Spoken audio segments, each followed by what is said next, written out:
नमस्कार दोस्तों, राधे राधे, जय माता की। स्वागत है आपका आपके चैनल धार्मिक उपाय में। आज के इस वीडियो में हम सुनेंगे माघ मास के महात्म के 21वें और 22वें दोनों अध्याय की कथा। तो कथा शुरू करने से पहले आपसे रिक्वेस्ट है कि यदि आपने चैनल को सब्सक्राइब नहीं किया है तो चैनल को सब्सक्राइब करें, और यदि आपको कथा अच्छी लगती है, वीडियो अच्छा लगता है तो वीडियो को लाइक करें और शेयर करें। तो चलिए अब सुनते हैं सबसे पहले माघ मास महात्म के 21वें अध्याय की कथा, जिसमें वेदनिधि को लोमशी द्वारा देवदूति को वर प्राप्ति का वर्णन किया गया है। लोमशी बोले, चिरकाल में अवंती देश के वीरसेन राजा ने नर्मदा के किनारे जाकर राजसूय यज्ञ किया। उसने 16 अश्वमेध यज्ञ किए, जिनके मार्ग भी स्वर्ण से सुशोभित थे। स्वर्ण के आभूषणों और स्वर्ण के खंभों से निर्मित यज्ञशाला सुशोभित थी। उस दानी और देवभक्त राजा ने ब्राह्मणों को पर्वत के समान अन्न की ढेरियां दान में दी। वह स्वर्ण और गऊ का दान करता रहता था। भद्रक नाम का एक ब्राह्मण था जो मूर्ख व कुलहीन था। वह दुराचारी खेती करता था। उसने अन्य सब धर्म त्याग दिए थे। खेती से उद्विग्न हो जाने के कारण वह भाई बंधुओं से त्यागा हुआ, जीविका से दुखी हो भूखा प्यासा इधर उधर घूमता हुआ चल दिया और ज्योतिषियों के साथ प्रयाग में जाकर मकर संक्रांति में माघ महीने में 3 दिन स्नान किया। वह स्नान के प्रभाव से निष्पाप हो श्रेष्ठ विप्र हो गया और लौटकर वहीं वापस आ गया जहां से गया था। उसके बाद उस राजा और ब्राह्मण की एक ही दिन मृत्यु हो गई। मैंने इन दोनों की इंद्र के पास में बराबर की गति देखी है। तेज, रूप, बल, स्त्री, देवयान, अलंकार तथा परिजात की माला आदि सब समान थे, और इन दोनों के आगे नाच तथा गान भी समान ही था। प्रयाग क्षेत्र का ऐसा प्रभाव देखकर उसका क्या महात्मा कहा जाए। हे ब्राह्मण, प्रयाग में माघ स्नान राजसूय यज्ञ के बराबर होता है। माघ महीने की हवा गंगा जमुना के संगम के जल को स्पर्श कर जिसके शरीर से लगती है, उसके लगने मात्र से पाप दूर भागते हैं, अर्थात वह वायु भी बड़े बड़े दुखों को नष्ट कर देती है। किसी भी तीर्थ में किए हुए पाप का फल माघ महीने में प्रयाग में स्नान करने से नष्ट हो जाते हैं।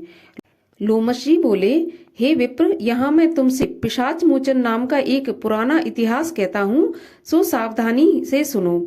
इसको अप्सराओं की कन्याएं और तुम्हारा पुत्र भी सुने। मेरे प्रसाद से स्मृति प्राप्त करके ये पिशाच योनि से छूट जाएंगे। पूर्व समय में देवदूति नाम का एक वैष्णव था जो अत्यंत दयालु और वेद पारंगत था। उसने पिशाचों को मुक्त किया था।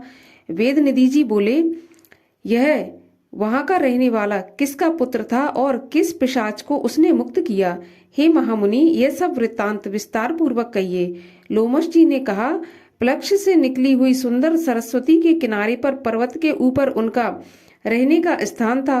शाल, ताल, तमाल, बेल, बकुल, पाटल, इमली, चिरबेल, आम, चंपक, करंजा, बिजौरा, केसर, पीपल, तिलक, कनेर, कुंभी, खैर, तिंदुक, बानीर, शाल्ब, जंबीरी, नींबू, पीलू, गूलर, बैंत, शाकोट, आड़ू, करहाट, बट वृक्ष, घोंटा, कूटज, पलाश, अशोक, जामुन, नीम, कदम्ब, खिरनी, नारंगी, करौंदा व केले के वृक्षों के समुदाय से सुशोभित नारियल, सप्तपर्ण, त्रिपत्र, सिरस, सुंदर आंवले, करकंदू, लकुच, पारिभद्र, वच, केतकी, शिशुमार, तगर, कुंद, मल्लिक, कमल, कलहार, मालती, चमेली, जायफल, नागकेसर, सुआटेसु, बरबरी और तुलसी आदि के वृक्षों से हे विप्र वह आश्रम शोभायमान था। वहीं जंगल के बीच में पवित्र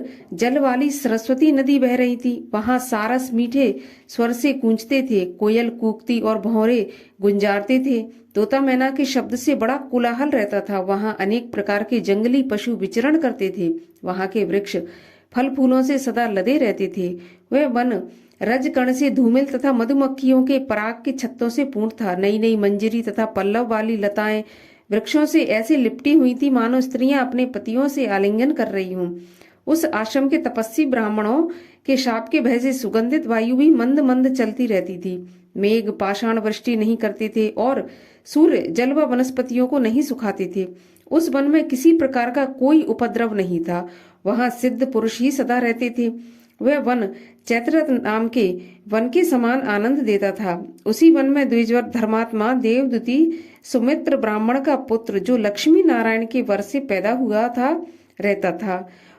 अब उसके नियम को सुनो। वह सदैव अपनी आत्मा को स्थिर किए हुए गर्मी के दिनों में अपने नेत्र सूर्य की तरफ करके पंचाग्नि से तपा करता था। वर्षा के समय में खुले मैदान में बैठकर तपस्या करता था। कठिन हवा चलने पर हिमाचल पर्वत की तरह निष्कंप रहता था। वह विप्र हेमंत ऋतु में सारस्वत सरोवर में बैठकर तपता था और शुद्ध जल का स्पर्श करके त्रिकाल संध्योपासना करता था। पितर देव तथा ऋषियों को श्रद्धा पूर्वक प्रत्येक दिन तर्पण करता था। अग्नि में श्रद्धा से होम करता था। चंद्रायन व्रत की विधि से वह सदैव समय बिताता था। नित्य ब्रह्म यज्ञ करता था। सत्यवादी और जितेंद्रिय था। पृथ्वी के ऊपर विश्राम लेकर भगवान हरि की विनती करता था। स्वयं वृक्ष से गिरे हुए फल तथा पत्तियों का ही भोजन करता था। बिना किसी प्रकार के उद्विग्न हुए तपोनिष्ठ वेद वेदांगों में पारंगत उस ब्राह्मण की केवल नाड़ियां और हड्डियां ही दिखती थीं। इस प्रकार उसको इस वन में तप करते हुए 1000 वर्ष व्यतीत हो गए। तब उसके तप के तेज से वह पर्वत प्रज्वलित हो उठा। वह अग्नि के समान प्रकाशमान दिख पड़ता था। उसके तेज को कोई प्राणी सहन नहीं कर सकता था। उस जंगल में शत्रुता रहित व्याघ्र, मृग, चूहे, बिल्ली सभी निर्भय होकर एक साथ विचरते थे। उसका दूसरा अति कठिन एक नियम और सुनो। वह प्रतिदिन नारायण का त्रिकाल पूजन करता था। खिले हुए सुगंधित अछूते 1000 फूलों से वेद सूक्त की विधि से भगवान विष्णु का पूजन करता था। वह विष्णु भगवान की प्रसन्नता के लिए यह सब कर्म करता था। दधीचि ऋषि के वरदान से वह श्रेष्ठ वैष्णव भक्त हो गया। एक दिन वह वैशाख के महीने में एकादशी के दिन आनंद मग्न हो हरि भगवान की पूजा करके विचित्र स्तुति करने लगा। तब भगवान हरि उसकी स्तुति से अत्यंत प्रसन्न होकर चतुर्भुज कमल नयन आभूषणों से सुशोभित मेघवर्ण गरुड़ पर आरूढ़ सामने प्रकट हो गए। उनको प्रत्यक्ष अपने सामने देख उस ब्राह्मण का शरीर रोमांचित हो गया और प्रसन्नता के आंसू आंखों में भर गए। उसने अत्यंत कृतकृत्य हो पृथ्वी पर गिर उनके चरणों में प्रणाम किया और अत्यंत प्रसन्नता के कारण शरीर की सुध बुध भूल गया। तब भगवान हरि ने प्रेम पूर्वक उस वैष्णव मुनि से कहा कि हे देवदूती, मैं जानता हूँ कि तुम मेरे भक्त हो तथा मेरे ही आश्रित हो। तुमने सब कर्मों को छोड़ दिया है। तुम्हारा मन सदैव मुझ में ही लगा रहता है। हे पाप रहित, तुम्हारे स्तोत्र से मैं अत्यंत प्रसन्न हूँ। तुम वर मांगो। लोमश जी ने कहा। इस तरह भगवान हरि के शब्दों को सुनकर उस तपस्वी ने प्रसन्नता के मारे अपनी लड़खड़ाती हुई वाणी से कहा कि हे देवों के देव, हे कमल नयन, अपनी माया से ही शरीर धारण करने वाले हे देव, आपका दर्शन जो देवताओं को भी दुर्लभ है, उसे पाकर मैं आज सनाथ हो गया। अब मुझको और कुछ नहीं चाहिए। ब्रह्मादिक सब देवता, सनकादिक ऋषि तथा कपिलादिक सिद्ध लोग आपका दर्शन पाने को सदैव लालायित रहते हैं। ममता रूपी में और हमारा अर्थात अहंकार रूपी शुभ और अशुभ बंधन जो मोह के मूल हैं, वह भी आपके दुष्कर दर्शन मात्र से समूल नष्ट हो जाते हैं। मेरे जन्म, कर्म और बुद्धि आदि का फल सदैव कुछ मुझे प्राप्त हो गया, जो मुझको आपका दुर्लभ दर्शन हुआ। हे जगत के स्वामी, इससे बढ़कर और क्या हो सकता है। हे देवेश, आपके चरण कमल मेरे हृदय में विराजमान रहें। मैं सदैव अंतरात्मा से भक्ति पूर्वक आपका चिंतन करता रहूं। आप में मेरी भक्ति सदैव अचल रहे। हे कमलनाथ, मैं केवल यही वर मांगता हूँ, दूसरा अन्य कोई वर नहीं मांगता। ऐसे उसके प्रिय वचन सुनकर हरि भगवान ने प्रसन्नता पूर्वक उससे कहा, हे द्विजवर, ऐसा ही हो। तुम्हारे किसी तप में कोई बाधा नहीं होगी। जो मनुष्य तुम्हारे कहे हुए इस स्तोत्र को पढ़ेंगे, उनकी मुझ में अचल भक्ति होगी तथा जो कुछ धर्म कार्य हैं, वे भी मैं उन सब में सांगोपांग विद्यमान रहेंगे और उन लोगों की ज्ञान में परम निष्ठा होगी। यह कहकर भगवान अंतर्ध्यान हो गए। इस तरह से 21वां अध्याय समाप्त होता है। अब इसके आगे हम सुनेंगे 22वें अध्याय की कथा, जिसमें देवदूती द्वारा भगवान की स्तुति की गई है। वशिष्ठ जी बोले, हे राजा दिलीप, भगवान जनार्दन के अंतर ध्यान होने पर देवदूती नारायण के ध्यान में मग्न हो गए। वेद निधि लोमश जी से बोले, महर्षि, मैं आपके मुख से यह पवित्र कथा सुनकर कृत्य कृत्य हुआ। गंगा जी में स्नान करने के समान विष्णु की इस पावन कथा से आज पवित्र हो गया। अब कृपा कर उस स्तोत्र को कहिए जिससे पाप रहित देवदूती को माधव भगवान ने प्रसन्न होकर दर्शन दिया था।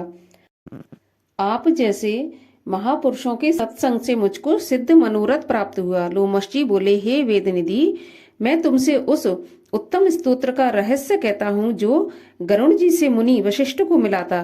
हे विप्र, यह अत्यंत शुभ, सब पापों को हरने वाला और आत्मज्ञान कराने में सबसे उत्तम है, सो सुनो।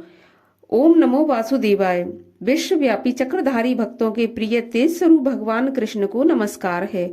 जब स्तुति करने वाला जिसकी स्तुति की जाए वह तथा स्तुति यह सभी जगत विष्णुमय है, तब किससे स्तुति की जाए, क्योंकि मनुष्य की बुद्धि भेद मानती है। जिस देव के विश्वास से सूत्र तथा अंगों सहित वेद उत्पन्न हुए हैं, भला कौन सी स्तुति उनको प्रसन्न करेगी। केवल भक्ति से मैं वाचाल हुआ हूँ, जिसको साक्षात वेद भी नहीं कह सकते, जिसको वाणी और मन नहीं जानता, उसकी स्तुति मुझ सरीका ज्ञानहीन कैसे कर सकता है और भक्तिमान कैसे हो सकता है। जिसकी महिमा से चर तथा अचर सारा त्रिलोक चक्र के समान घूम रहा है। हे देव, आप उत्तम शास्त्र जानने वाले चक्रपाणी हो। ब्रह्मा विष्णु के आदि स्वरूप, सबके आश्रय, सबके सृष्टा, ब्रह्मा के भी आदि कारण शुद्ध ब्रह्म आप ही हो। तुम पृथक पृथक हो, यह कल्पना करना मूर्खता है। शरीर तथा जीव का भेद शरीरधारी को छूते ही ज्ञान पैदा करता है। आपको काया का दोष छू नहीं सकता। आप देवात्मा में सदा जागते रहते हो, निज आत्मा में कभी नहीं सोते। हे विष्णु, आपसे संपूर्ण सुखों को देने वाली बुद्धि उत्पन्न होती है। हे नाथ, आप ही पांचों कर्मेंद्रियों और पंच महाभूत तथा मन के विविध भाव हो। हे ब्रह्मन, ब्रह्मा, रुद्र तथा विष्णु, इन तीन कल्पनाओं से तुम संसार की कल्पना वैसे ही करते हो जैसे पिता पुत्र की करता है।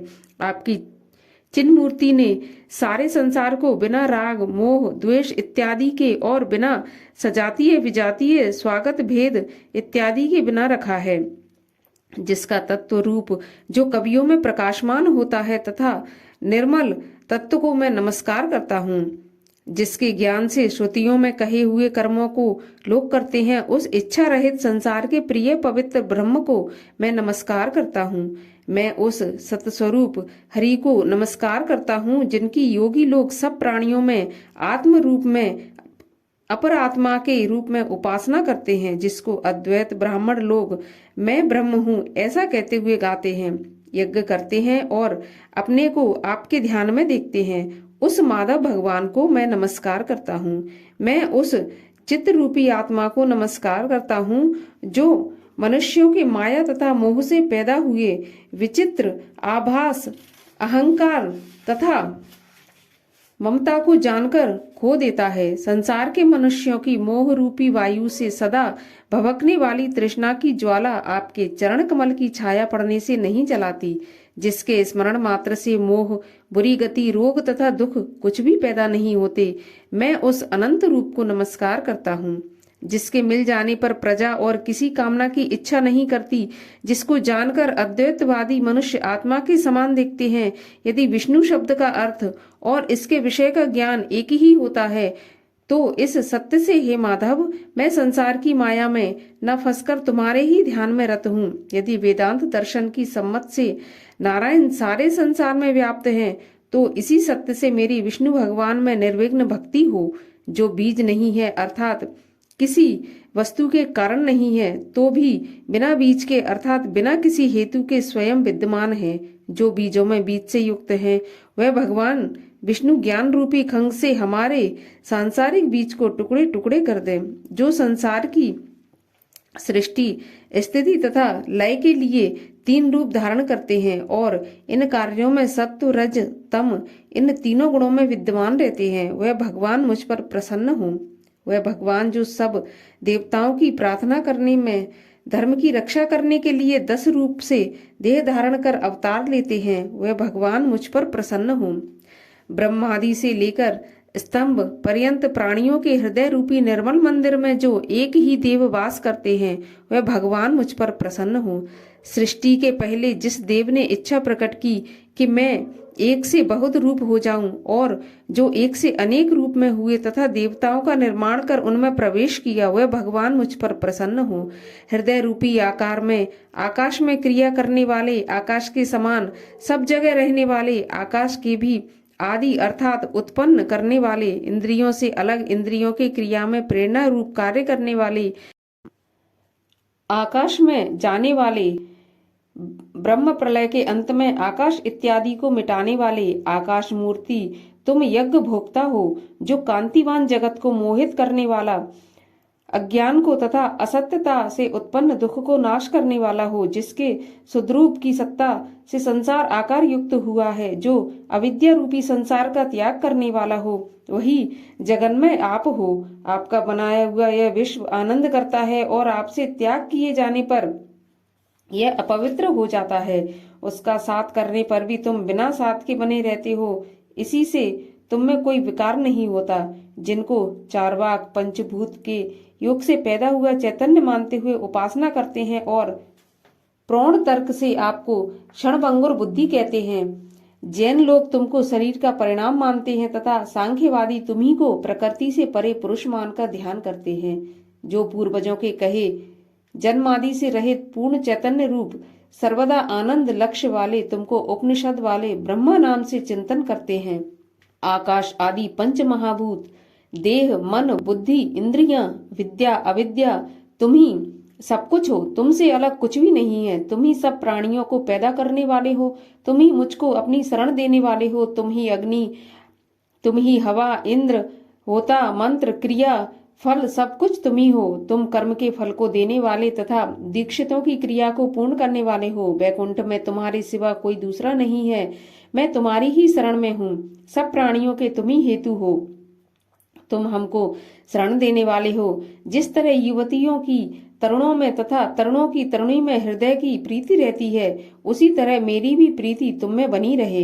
हे हरे, जो पापी और दुराचारी मनुष्य आपको प्रणाम करता है, उसको यम के दूत उसी तरह नहीं देखते जैसे उल्लू सूर्य को नहीं देखता। तीनों पापों के दुख तथा पापों के समूह तभी तक मनुष्य को दुख देते हैं जब तक, हे नाथ, वह आपके चरण कमलों की सेवा नहीं करता। जिनको गुण, जाति तथा शरीर के धर्म स्पर्श नहीं करते, जिनको गतियां स्पर्श नहीं करती, जिनको इंद्रियां अवकाशवत वशीभूत नहीं कर सकती, जिनको मोह युक्त मुनि लोग साक्षात नहीं कर सकते, उन विशिष्ट भगवान हरि को मैं नमस्कार करता हूँ। जितने ऐश्वर्य अर्थात ज्ञान रूपी सुंदर गुण हैं तथा जिन्होंने सुख स्वरूप मोक्ष रूपी लक्ष्मी का आलिंगन किया है, जो आत्म स्वरूप सुख भोगने वाले हैं तथा ध्यान रूपी जीवदायी चूंड से जिन्होंने मृत्यु को वश में किया है, इस तरह के मुनियों से सेवित हरि भगवान को मैं नमस्कार करता हूँ। जिनका स्वभाव जन्मादि से अलग है, जिनमें काम क्रोध इत्यादि 6 वर्ग शांत हो जाते हैं, जिनको काम आदि दोष कभी दुख नहीं देते, उस निर्मल वासुदेव भगवान को मैं हृदय से प्रणाम करता हूँ। स्थूल को करण को निदान में विलीन करके और इसके साधक कारण को करण कारण में वर्जित करके, इस प्रकार मुनि लोग जिनमें प्रवेश करते हैं, उन मुनियों द्वारा सेवित भगवान हरि को मैं नमस्कार करता हूँ। जिनके ज्ञान की संगत से अविद्या का मल शुद्ध हो जाता है, जिनकी ध्यान रूपी अग्नि में पड़कर संसार दाह को प्राप्त होता है, जिनके ज्ञान की तलवार संशय रूपी शत्रु का नाश करती है, उन विशद बोध वाले दुख नाश करने वाले भगवान को मैं प्रणाम करता हूँ। सारे चर अचर के प्राणी भगवान हरि के वश में हैं। जो जिस स्थिति में जहाँ हो, उसी सत्य व्रत से भगवान मुझको साक्षात दर्शन दें। जिस प्रकार नारायण सारे स्थावर तथा जंगम संसार को उत्पन्न करते हैं, उसी सत्य से भगवान केशव मुझे अपना दर्शन दें। जैसे नारायण मैं और उससे भी अधिक जब गुरु में मेरी भक्ति है, तो इसी सत्य से भगवान मुझको साक्षात दर्शन दें। इसी तरह की शब्दों से सच्ची भक्ति जानकर भगवान पुरुषोत्तम ने प्रसन्न होकर उसको अपना दर्शन दिया। तब भगवान कमलापति उस ब्राह्मण की स्तुति से प्रसन्न होकर उसके मनोरथ को पूरा करके तथा वर देकर चले गए। वह ब्राह्मण भी कृतकृत्य होकर भगवान वासुदेव में लीन हो गया और शिष्यों के साथ स्तोत्र पढ़ता हुआ तपोवन में रहने लगा। जो मनुष्य इस स्तोत्र को कहते हैं, सुनते हैं अथवा पढ़ते हैं, उसको अश्वमेध यज्ञ का पूरा फल मिलता है। वह ब्राह्मण सदा आत्मविद्या के प्रबोध को पाता है। उसकी बुद्धि पाप में नहीं लगती और वह बुरा फल नहीं देखता। इस स्तोत्र के पठन पाठन से सब मनुष्यों की बुद्धि, मन तथा इंद्रियां स्वस्थ होती हैं। जो मनुष्य हरि में लीन होकर भक्ति पूर्वक अर्थ का विचार करके इस स्तोत्र का जप करता है, वह पापों को दूर करके वैष्णव पद को पाता है। इस स्तोत्र के सदा पाठ करने से मनुष्य अपने सब काम और मनचाहे फल को पाता है, अत्युत्तम पुत्रों को पाता है तथा दीर्घायु, धन और पराक्रम को पाता है। 1000 तिल पात्र और 100 गौदान करने से जो फल मिलता है, वह फल इस स्तोत्र के कीर्तन करने से मिलता है। मनुष्य धर्म, अर्थ, काम, मोक्ष में जिसकी भी कामना करता है, वह उसको उस स्तोत्र के पाठ से शीघ्र ही प्राप्त हो जाती है। यह स्तुति के सुनने से मनुष्य की सदाचार, विनय, धर्म, ज्ञान, तप और नीति में बुद्धि होती है। इस स्तोत्र के कीर्तन से महापातक और उपपातकों से युक्त मनुष्य भी तुरंत शुद्ध आत्मा हो जाता है। इसके पाठ से बुद्धि, धन, यश, कीर्ति, ज्ञान तथा धर्म आदि सब बढ़ते हैं। दुष्ट ग्रहों की शांति होती है और अशुभ का निवारण होता है। द्विजातियों को इस स्तोत्र के पढ़ने से उनकी सब व्याधियों को हरण करता है, सब अरिष्टों को दूर करता है तथा दुर्गति से तारता है। नक्षत्र और ग्रहों की पीड़ा से राजा, देव, अग्नि, चोर, सिंह, व्याघ्र, भूत, प्रेत, पिशाच, पूतना, जमरक, टोटका आदि के कुछ भय नहीं होते। इस स्तोत्र के पाठ करने से मनुष्य को किसी भी प्रकार का भय नहीं रहता तथा इस लोक और परलोक में अक्षय सुख को पाता है। वह पापों में नहीं लिपटता, उसको गंगा आदि पुण्य तीर्थों में स्नान करने की सी गति मिलती है और वह अक्षय धन पाकर स्त्रियों का दुलारा होकर लोक में सत्कार प्राप्त करता है। इस स्तोत्र के सुनने तथा प्रातःकाल कीर्तन करने से भक्तों के धन का अभाव, कालकर्णी, बुरे स्वप्न तथा बुरी चिंताएं तुरंत नाश हो जाती हैं। उस पर न कभी विपत्ति आती है और न इंद्रियों से रहित होता है। देवदूती का बनाया हुआ यह स्तोत्र विष्णु भगवान को अत्यंत प्रसन्न करने वाला, उनकी भक्ति उत्पन्न करने वाला, उनका दर्शन कराने वाला और विष्णु लोक को पहुंचाने वाला है। इस प्रकार मैंने तुमको यह पापनाशक और गुप्त योगसार स्तोत्र का रहस्य कहा। अब इसके बाद तुमसे पिशाच के मोक्ष के बारे में कहूंगा। इसी के साथ 22वें अध्याय की कथा भी समाप्त होती है और अब मैं मिलती हूँ आपसे अगले वीडियो में। तब तक के लिए राधे राधे, जय माता की।